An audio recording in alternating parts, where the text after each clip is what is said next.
Romains chapitre 9, versets de 3 à 5. Mes frères, qui sont mes parents selon la chair? Qui sont israélites, desquels sont l'adoption, la gloire, les alliances, l'ordonnance de la loi, le service divin et les promesses? Desquels sont les pères et desquels, selon la chair, est descendu Christ, qui est Dieu sur toutes choses, béni éternellement. Amen. Jude chapitre 1, verset 4. Car quelques-uns se sont glissés parmi vous qui, dès longtemps auparavant, ont été écrits pour une telle condamnation. Gens sans piété, qui changent la grâce de notre Dieu en dissolution et qui renoncent le seul dominateur, Jésus-Christ, notre Dieu et Seigneur. Luc chapitre 2, verset 10. Mais l'ange dit au berger, « N'ayez point de peur, car voici je vous annonce un grand sujet de joie qui sera tel pour tout le peuple. C'est qu'aujourd'hui, dans la cité de David, vous est né le Sauveur, qui est le Christ, le Seigneur. » Premier livre de Jean, chapitre 5, verset 20. Or nous savons que le Fils de Dieu est venu, et il nous a donné l'intelligence pour connaître le véritable. Et nous sommes dans le véritable, savoir en son Fils Jésus-Christ, il est le vrai Dieu et la vie éternelle. Apocalypse, chapitre 19, versets 11 à 13. Puis je vis le ciel ouvert, et voici un cheval blanc, et celui qui était monté dessus était appelé Fidèle et véritable, qui juge et combat justement.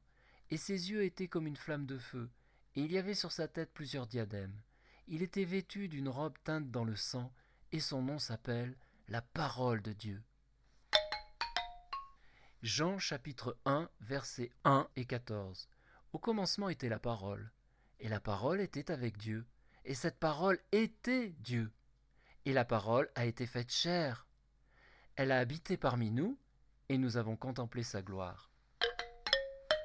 Premier livre à Timothée, chapitre 3, verset 16. Et sans contredit, le mystère de la piété est grand, savoir que Dieu a été manifesté en chair, justifié en esprit, vu des anges, prêché aux gentils, cru au monde, élevé dans la gloire. Deuxième livre de Jean, chapitre 1, verset 7. Car plusieurs séducteurs sont venus au monde qui ne confessent point que Jésus-Christ est venu en chair.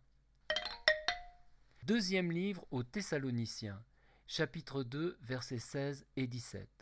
Or lui-même, Jésus-Christ, notre Seigneur et notre Dieu et Père, qui nous a aimés et qui nous a donné une consolation éternelle et une bonne espérance par sa grâce, veuille consoler vos cœurs et vous affermir en toute bonne parole et en toute bonne œuvre. Deuxième livre de Pierre, chapitre 1, verset 1. Simeon Pierre, serviteur et apôtre de Jésus-Christ, à vous qui avez obtenu une foi de pareil prix avec nous, par la justice de notre Dieu et Sauveur Jésus-Christ. Jean chapitre 5, versets 17 et 18. Mais Jésus leur répondit, « Mon Père travaille jusqu'à maintenant, et je travaille aussi. » Et à cause de cela, les Juifs tâchaient encore plus de le faire mourir. Parce que non seulement il avait violé le sabbat, mais aussi parce qu'il disait que Dieu était son propre Père, se faisant égal à Dieu.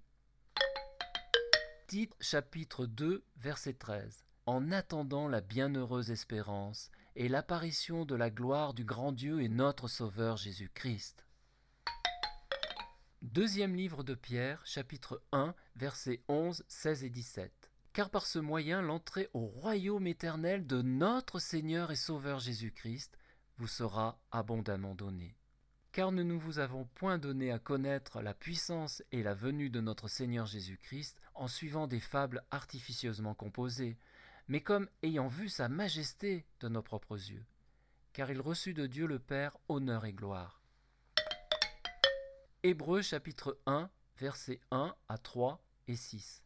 Dieu ayant anciennement parlé à nos pères par les prophètes, à plusieurs fois et en plusieurs manières, nous a parlé en ces derniers jours par son Fils, qu'il a établi héritier de toutes choses, et par lequel il a fait les siècles, et qui étend la splendeur de sa gloire et l'empreinte de sa personne, et soutenant toutes choses par sa parole puissante, ayant fait par soi-même la purification de nos péchés, s'est assis à la droite de la majesté divine dans les lieux très hauts.